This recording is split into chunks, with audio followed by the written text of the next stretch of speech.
Okay, so as announced, I'm talking about bug class genocide. I've been looking into security vulnerabilities for quite some time now. I started exploiting them, and then in the late 90s it got kind of boring, so I started to look into how to prevent people from exploiting your computer. And that turned out to be actually very hard in practice. We still have a situation where everybody hacks everybody. The NSA hacks the Chinese the NSA hacks Israel, and the Israelis hack the Russians, and of course some of our people hack other people too, but nobody really understands the art of defense, not letting people into your computers. And I'm making a living on security problems and on consulting on how to prevent security issues. And there's a common pattern that you see. There are kinds of bugs that are very, very hard to get right. Like you have to walk through your source code and look at every single line, and every single line has to fulfill a certain property for your software to be good and defensible against certain classes of attacks. Interestingly, you'll find that for certain classes of attacks, for certain classes of vulnerabilities, you can find generic solutions. For instance, for SQL injections, you use prepared statements, right? If I do a code audit, I'm grabbing for all the SQL commands, and if I'm seeing everything is a prepared statement, I don't have to look for any SQL injections anymore. If there's not, if somebody's assembling an SQL statement by hand, that's a problem. Same can be said for quite a number of other classes of vulnerabilities. The one I want to talk about today are buffer overflows, which I assume you to be quite familiar of, so I'm making a virtual process of it. That's essentially the problem. You see, you have some array called sum, and you write into that array, and the input data you get happens to be longer than the 16 characters you see there, and boom, you're overwriting some memory. Now, if you've been paying attention for the last 20 or so congresses and other hacker events, there goes a lot of effort into how to actually exploit things. Because as soon as you write outside that buffer, which is called sum in that case, you tend to overwrite some other data. And from there, you can get into the computer by, for instance, overwriting the return address of a function, very classical Stack Overflow, like in the classical ALF1 paper. Or you could overwrite some structure on the heap, like the doubly linked list that's responsible for memory allocation, that gets, the allocator reads a pointer and then writes a pointer and then writes it back. You could write into the structured exception handler on Windows. You can write into quite a number of arbitrary data structures, set jump, long jump buffers. A lot of the things that are under the hood of the C implementation are potentially dangerous, potentially breakable just by writing off your buffer. And so far, well, yeah, let's get into more details. So that kind of problem you see here in that C code, who understands what the problem is here? Raise your hand, please. Good. I'm having a test on that later to see how many of you paid attention. So that's something, we hacker call it a buffer overflow or a heap overflow, and have certain kinds of names for exploits. But it turned out, and that's what I did, that science, actual computer science, the people at university tend to look at the same problems that we hackers do. And they sometimes have their own terminology, but they sometimes also come up with interesting solutions. And one of those interesting solutions I'm going to show to you today. So to get used to the lingo, what we're seeing here is so-called a spatial memory safety problem.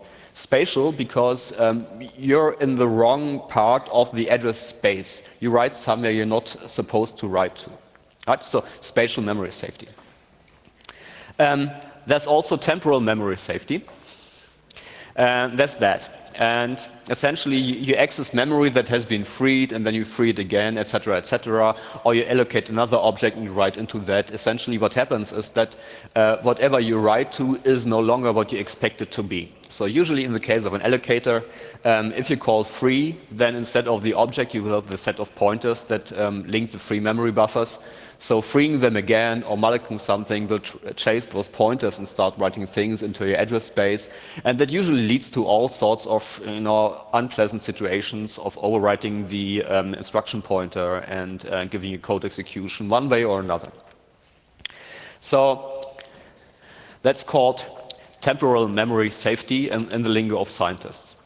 And the reason why I'm holding that talk is that scientists now have found a solution to that problem that looks like it's viable to use for real-world code.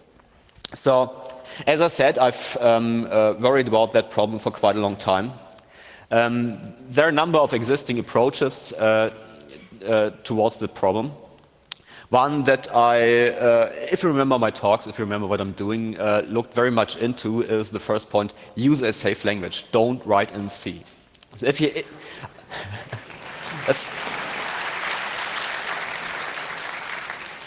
unless you have a very good excuse, C is probably not the right language. Unless you're one of 3 or 4 gurus. One in the room, 2 in the room, third one just got a baby, so not many of you, I trust, writing C code perfectly and correctly. Sorry about that. No offense intended, but it's just the way it is. Most people won't get it right. Then there's the whole topic of mitigations, also something that has been discussed on conferences for quite a while. Use address space layout randomization, use data execution prevention, use stack canaries. And of course, there are ways around that as well. So in case of address space layout randomization, the idea is you might control the instruction pointer by your buffer overflow, but you no longer know where to jump to execute code.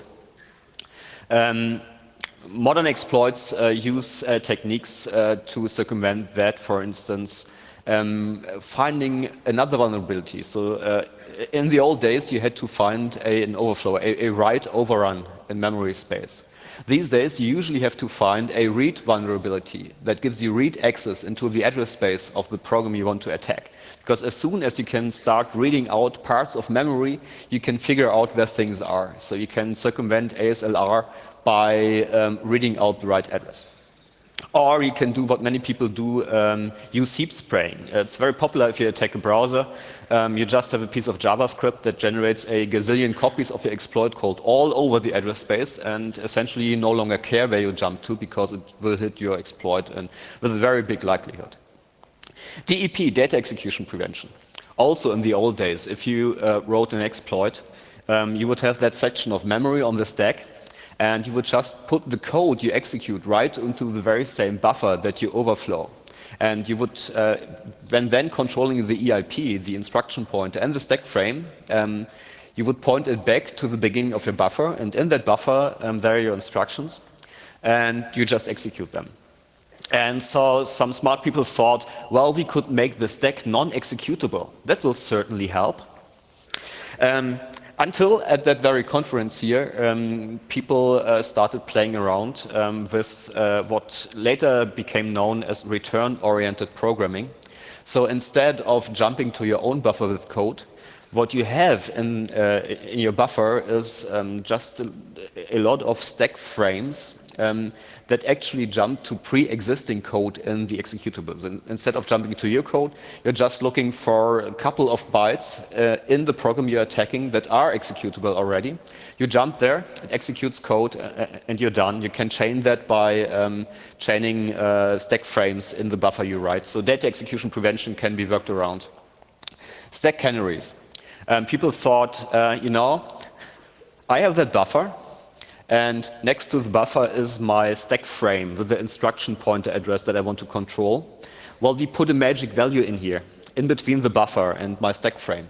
And if somebody overwrites the buffer, we'll check whether a certain magic value is still at the right place there. And then if it isn't, we say, oh, we have been attacked. Unfortunately, that's also not 100% secure.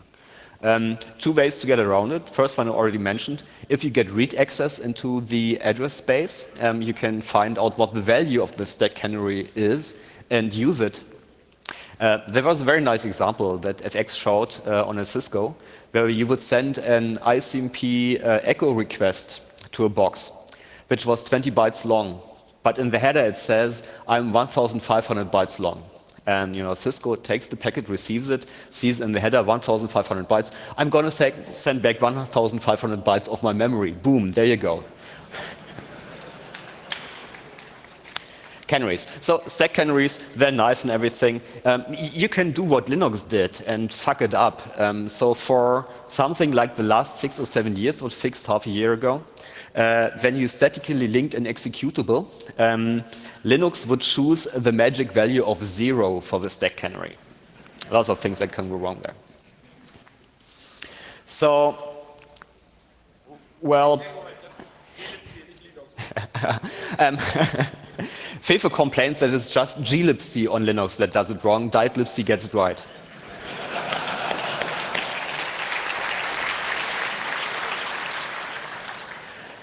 So a lot of effort has been put into at least give you some decent debugging tools in order to detect memory overruns during production.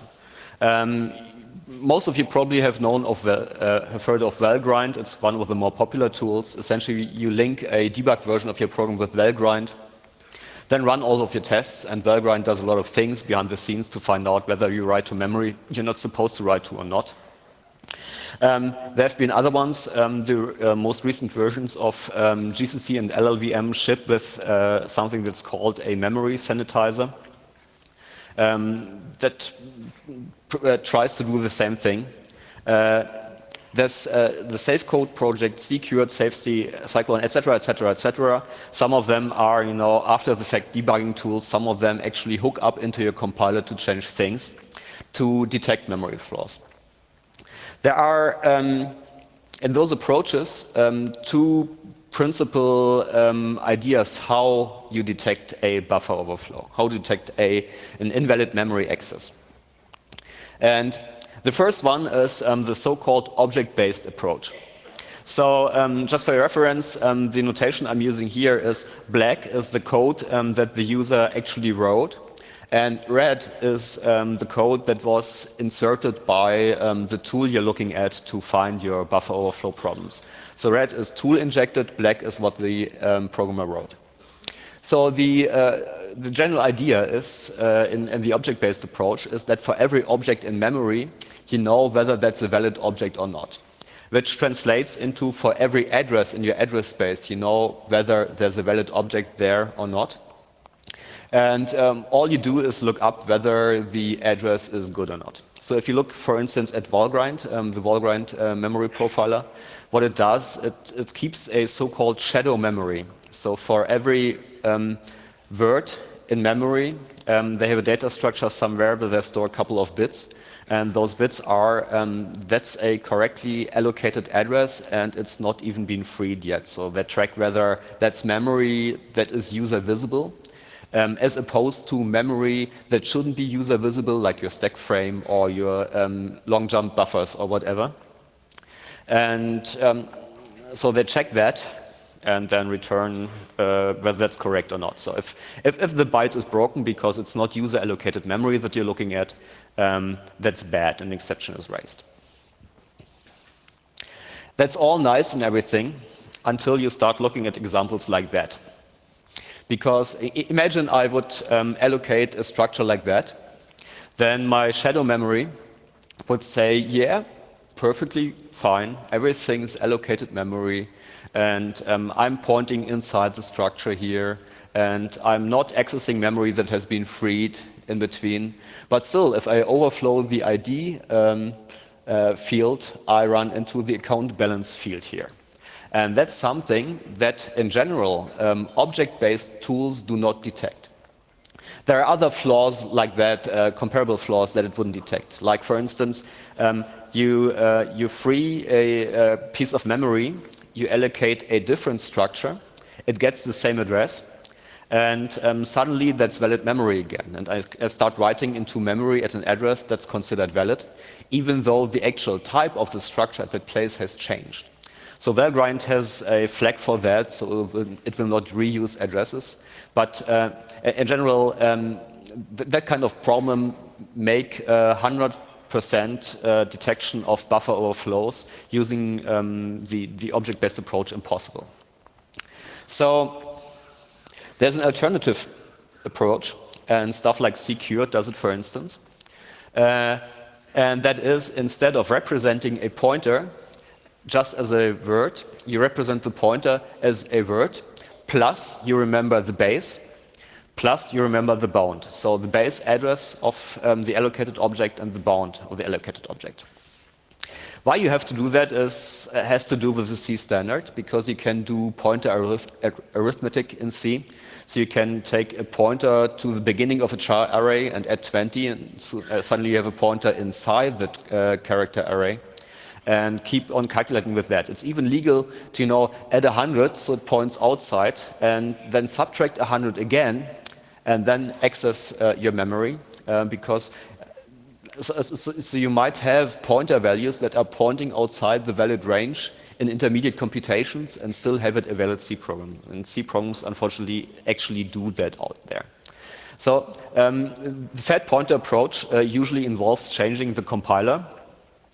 And it has the very negative effect of changing the size of your pointer. So your pointer suddenly has all the information it needs to find out whether a memory access is spatially valid if you use the base and the bound address. We're getting to temporal later, just looking at spatial for the moment. Unfortunately, it also means that the layout of your structures change. So it breaks compatibility with the existing C program. So if you look at the existing solutions that use fat pointers, they usually suffer from a number of problems. One is incompatibility by breaking your structure offsets and everything, so memory layout changes. Calling conventions change, so you cannot link against uninstrumented libraries. You cannot do separate compilation. It usually involves things like a whole program analysis pass, where instead of compiling a list of object files, you take all your source code, all your millions of lines of C, and compile them all at the same time. You can do interesting things then, but it turns out to be not very practical if you actually try to compile real-world software with it. So both approaches have their drawbacks and their advantages. So enter soft-bound CTS. So one noticeable thing about academia, they get naming of software even worse than hackers do.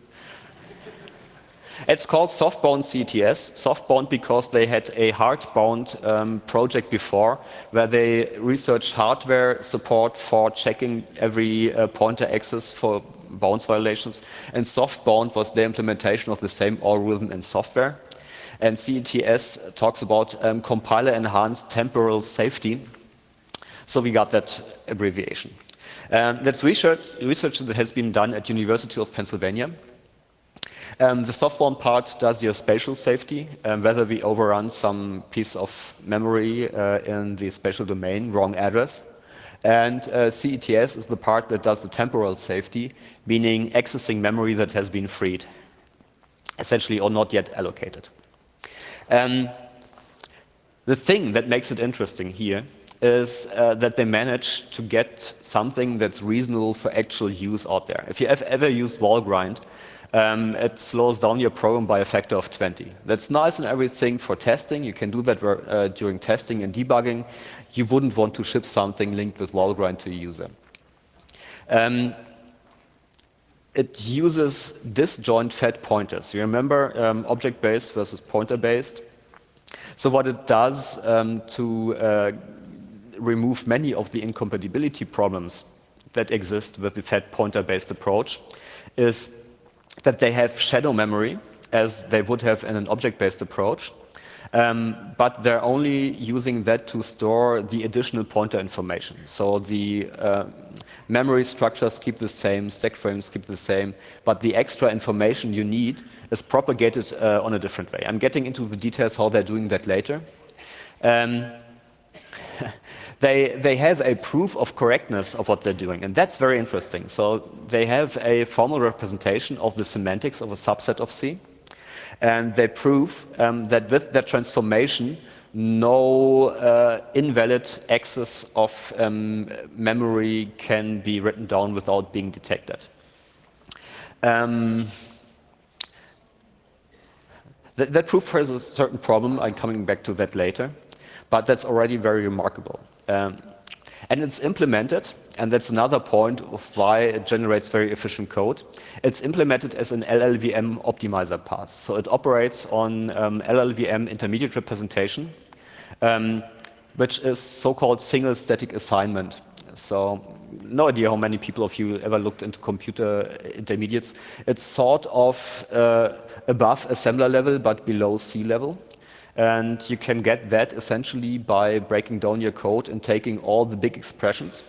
And for every sub-expression that you write down, so if you write A plus B plus C, so D equals A plus B plus C, you say my temporary T1 is A plus B, and my temporary T2 is T1 plus C. So you break down compound expressions into simple expressions.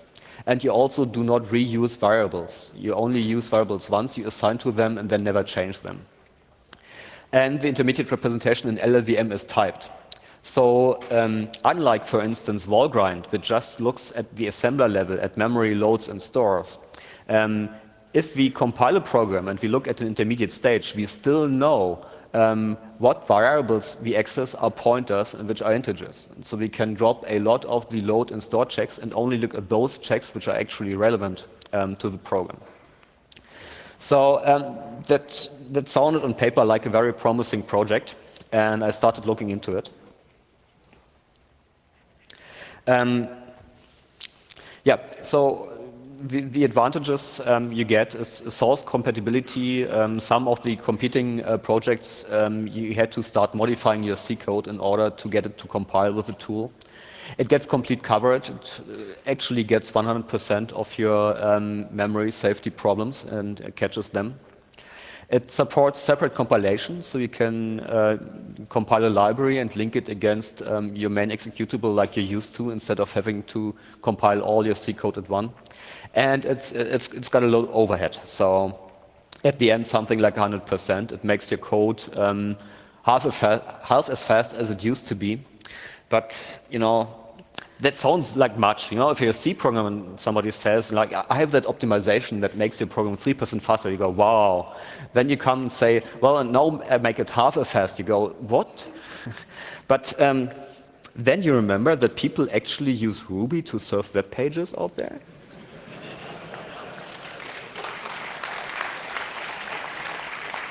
So I can imagine quite a lot of applications where a 100% performance overhead is really, really cheap compared to getting pwned by the NSA or somebody.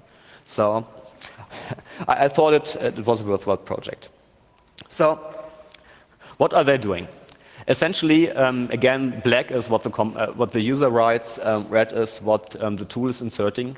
We're looking at C code here, which we have to think about as a high-level representation of the intermediate representation it's actually working on. And we see there, that's a load from a pointer there. The check for a store would be totally equivalent. And all it does is go through the intermediate representation of your code.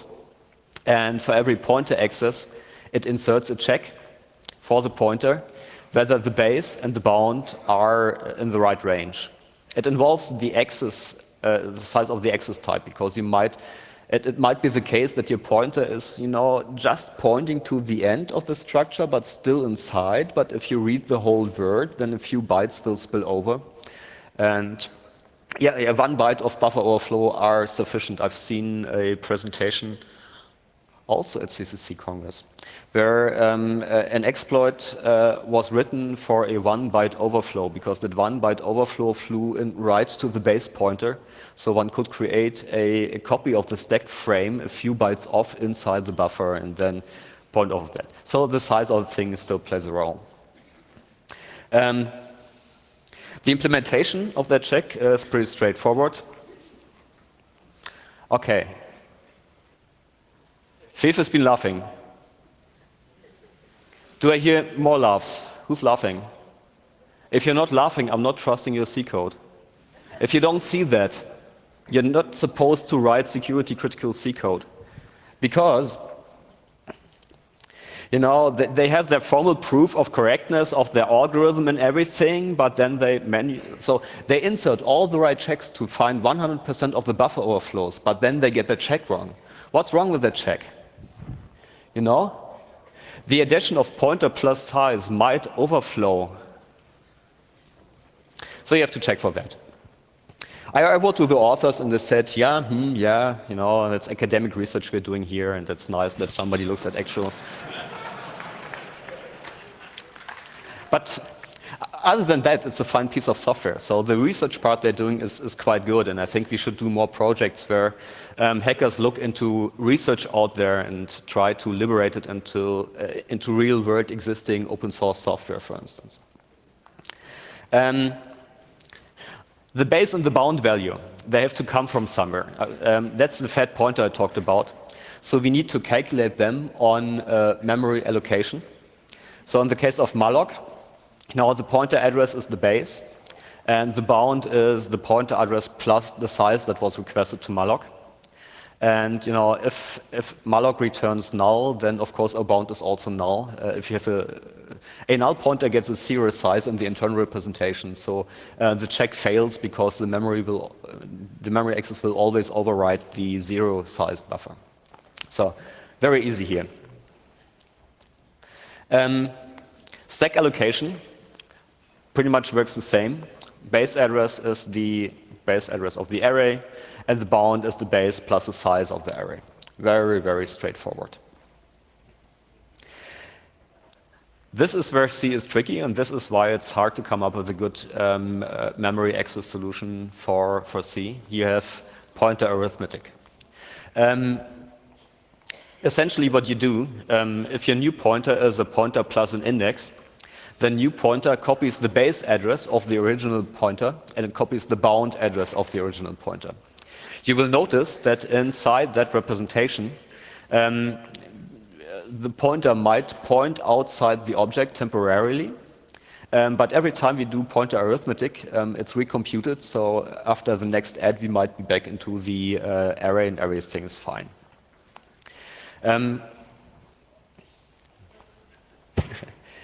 Here's a special case.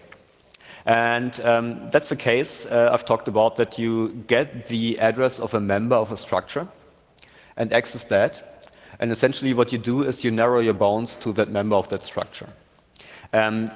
You might end up with a couple of false positives there, because somebody might think it's smart to, when writing a program that deals with 3D graphics, have a struct that has an X, and a Y, and a Z as members. And then the whole struct is passed to some other function that interprets the very same structure as an array of floats instead of a struct of float with 3 members, because the memory representation is the same.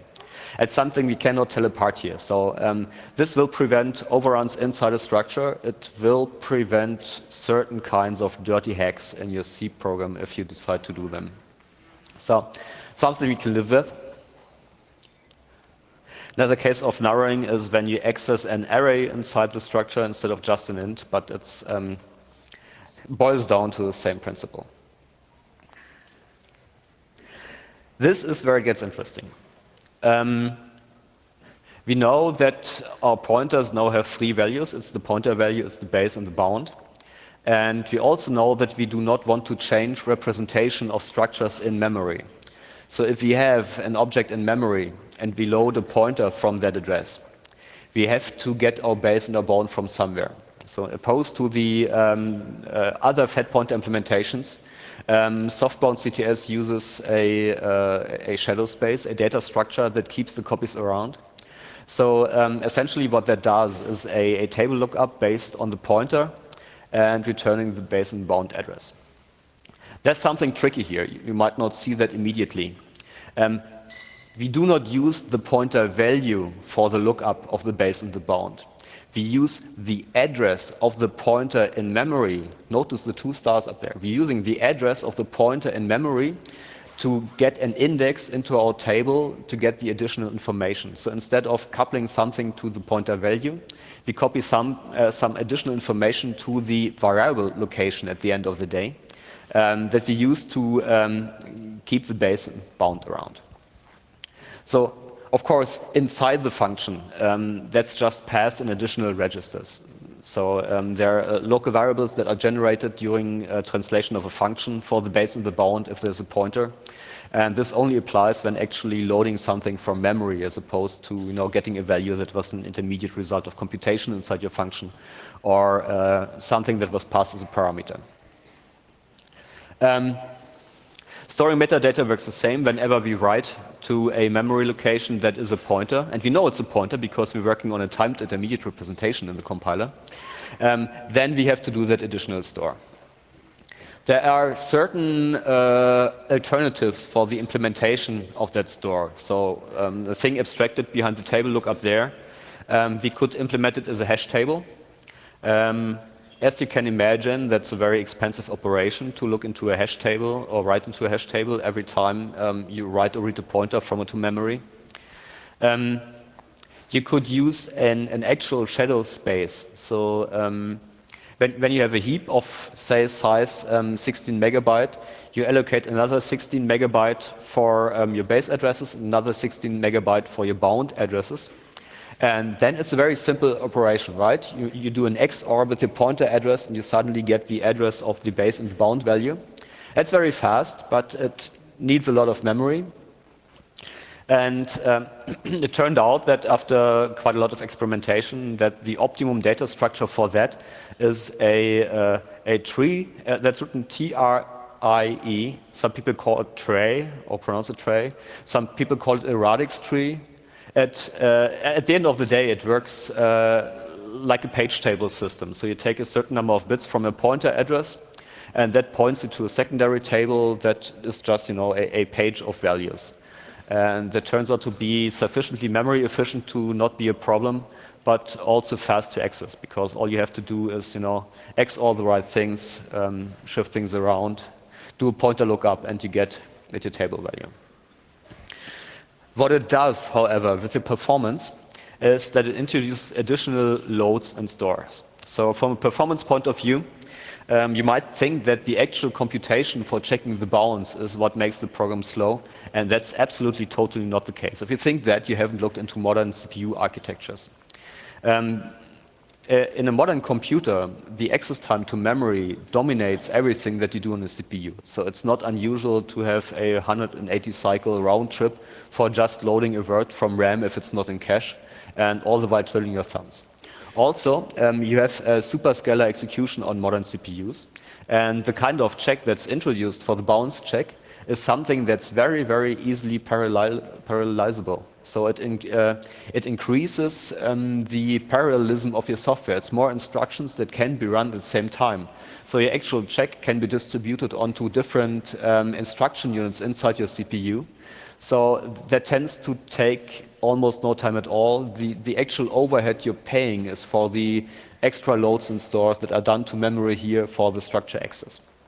And that's what the overhead comes from, your 100% overhead. In order to prevent loading and storing from those, whatever it is, hash table, radix tree, shadow memory, all of the time, an additional modification that softbound does is modifying the calling convention. So this here is an illustration. Think about it of a Serviervorschlag. It doesn't work like that internally. What it internally does is it keeps a so-called shadow stack for the additional base and bound values. So if I pass in one pointer, like the s and the function there, an additional s base and s bound is passed into the function body. Actually, that resides on a different stack from the main stack. So in order not to mess up stack layout and everything that's involved in there, and to improve compatibility. But yeah, so we augment that. So usually the additional information, the base and bound information, are passed around like additional function parameters. They're passed around inside registers, inside the functions. And actual load and store from and to memory only happens if we update our heap objects. Yeah, there are a couple of loose ends, things that need to be treated here. Global variables. For global variables, there's a path that hooks into the program load and using the .init section in ELF, and that generates the base and bound information for all the globals, so they can be accessible. Separate compilation is supported by defining an ABI to call through that. Memcopy is interesting, because if you do memcopy of memory region A to memory region B, inside that memory there might be pointers, and the pointer meta information, the base and bound, also needs to be copied, so you need to have a special memcopy implementation that makes sure that the additional base and bound information is also copied around. Function pointers are interesting. Function pointers just get a bound of 0, so you cannot write into them, and then they're safe. Casting is a problem. If you have an integer and you create a pointer from it, at that point in time, the C compiler has completely lost track about the original type of the data that went into there. So essentially, there's nothing sensible you can do there to prevent buffer overflows. So what softbound does is, if you cast an integer to a pointer, it gets a bound of 0, so you cannot write to that memory access. So it completely prevents you from using integers as pointers. That kills a couple of hacks. Some people of you might know the trick of using XOR to XOR two pointers onto each other to generate a doubly linked list with only one pointer field. That doesn't work if you have that limitation. But such code is rare, fortunately, and you can't touch the 3 lines that do that. Casts and unions, they just need to be treated right. Like at the moment where you access that memory, the conversion has to be applied. That works. And the one thing that's still a bit unsolved here is var args. So that's where the truth is, they're not reaching 100% yet. Var args are not treated yet because they're special. You would need to add a base and a bound information to the array containing your var args, and that's not there yet. Needs to be implemented. So 97% format string exploits are not covered yet. Okay, on to temporal allocation. That's a bit quicker now because you already know the principle of passing fat pointers around. What we do for temporal is that we have 2 additional fields in our fat pointer. One is a key and one is a lock. The lock is an address in memory, and the key is a value we increment every time you say malloc. So we know it's memory allocation 23. And then we have an association between a pointer and the lock. At the moment where free is called, the memory that holds the lock is reset to 0. I hope that will get obvious in the next slide. So that's the check that's introduced there. I get the key and the lock address as part of my fat pointer implementation in shadow space. And I load from the lock address, and if that's what at the lock address matches my key value, then I didn't call free on that pointer yet. At the moment where I call free, where's free? Here's free.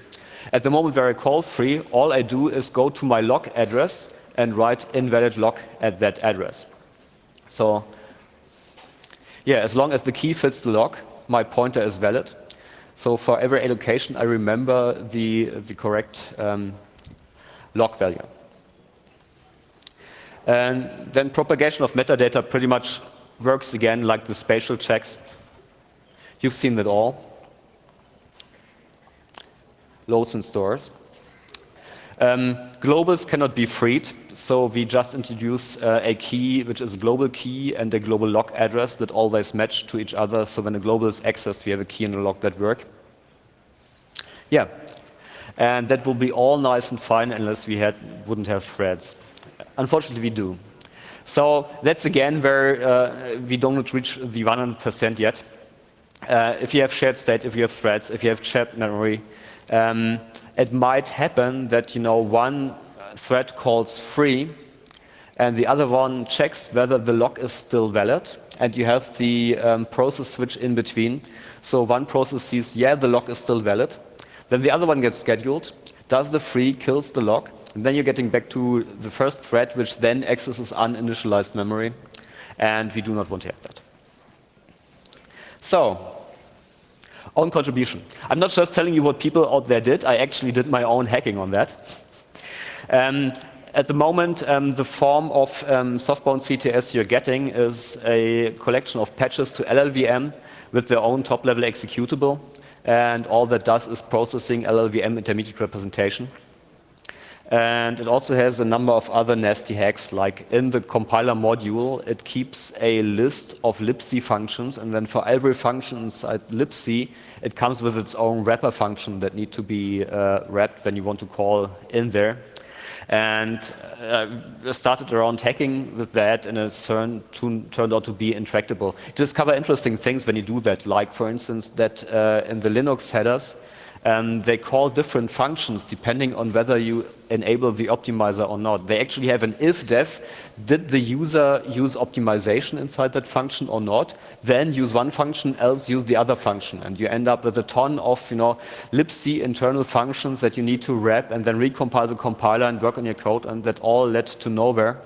So I found out that FreeBSD actually is compilable using LLVM, and chose that as a target for further hacking. And what I did, with a lot of support from Hannes Mehnert, who hacked on that with me, he was the FreeBSD domain expert and also coffee guru. Check out his coffee on the third floor, he's good.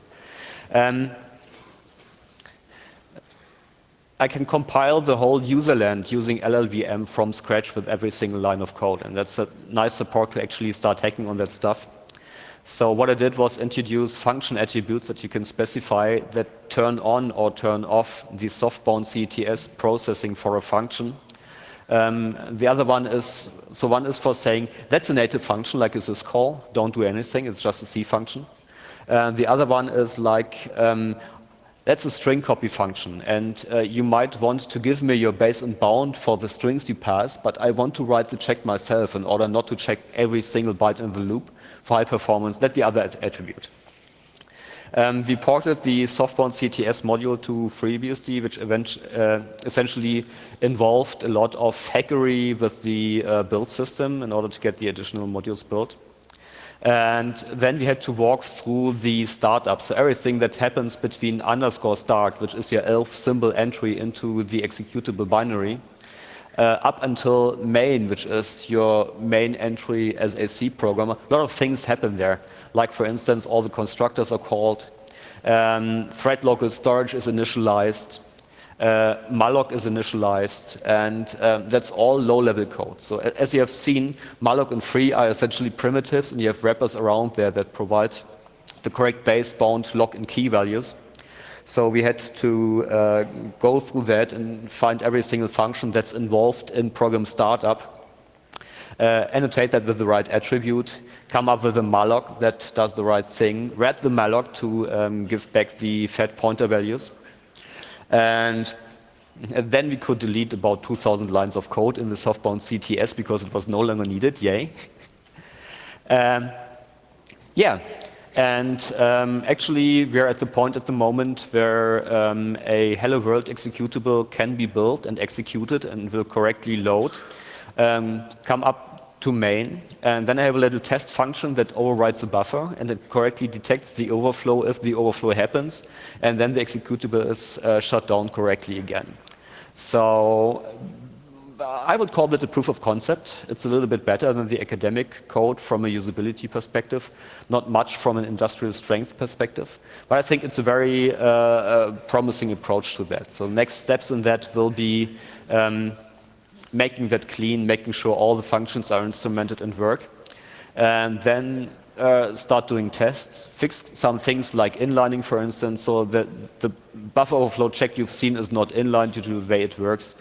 And I think we can get a lot of performance wins from there by inlining stuff. And the goal of that operation is to have a complete FreeBSD world where every single line of code, except for a little bit of trusted code, which is essentially malloc and the libc startup, is correctly, spatially, and temporarily bounce checked. because it would be really nice to have a computer for a change that's not vulnerable to buffer overflows, because I didn't have any for the last 20 years. Go through all the vendors, nobody gets it right.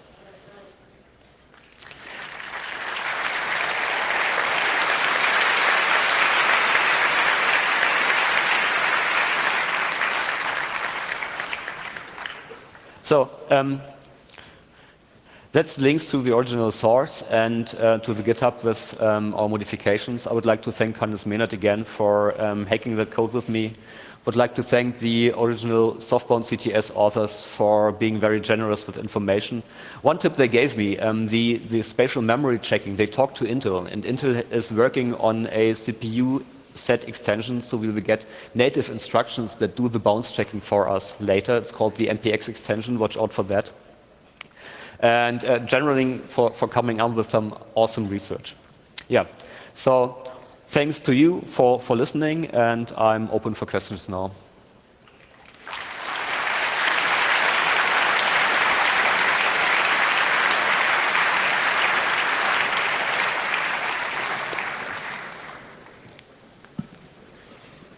Hello. Yeah. Did you know that set pointers is not an invention of the people of the softbound set CTS project?